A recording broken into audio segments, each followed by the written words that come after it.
20 küsimust, mille ma panin siia paberile kirja. Tavaliselt ma kõik improviseerin, aga nüüd ma valmistusin ette.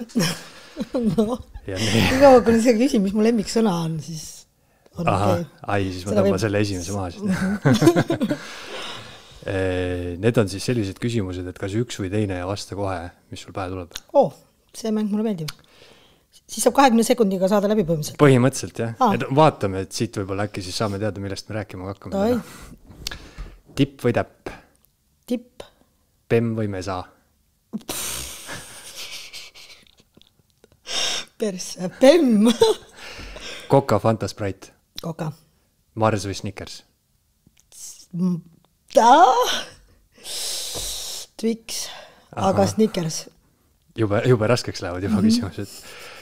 Hommik või õhtu? Öö. Talv või suvi? Talv ja suvi. Sinine kämel või kuldne marps? Sinine kämel all the way. Õlu või vesi? Varem õlu, nüüd vesi. Tammsaare või Kross?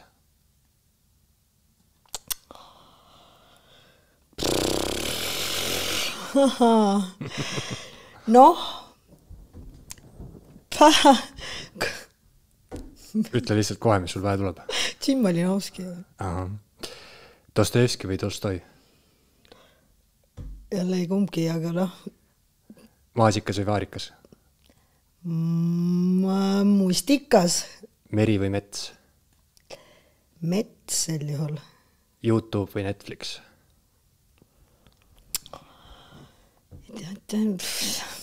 YouTube siis või? Kohupiim või keedukreem? Keedukreem. Adi või Nike? Adi. Must või valge? Mõlemad. Looming või värske rõhk? Looming. Kivi või koka? Keta. Novell või romaan? Romaan. Raha või kuulsus? Energia. Varbavaeplätud või tavalised plätud? Tavalised. Apple või Android? Apple. Koer või kass? Koer. No vot, see on siis Keiti Külmsi sellised küsimused, suutsin seda mõelda. Okei, no see on okei. Aga jah, et kui ma sulle helistasin, siis sa ütlesid mulle väga hästi, et ärme eesti keelest räägi, mul on sellest kopp ees. Ja siis ma mõtlesin, et no räägime siis kõigest muust, kui eesti keelest on ju.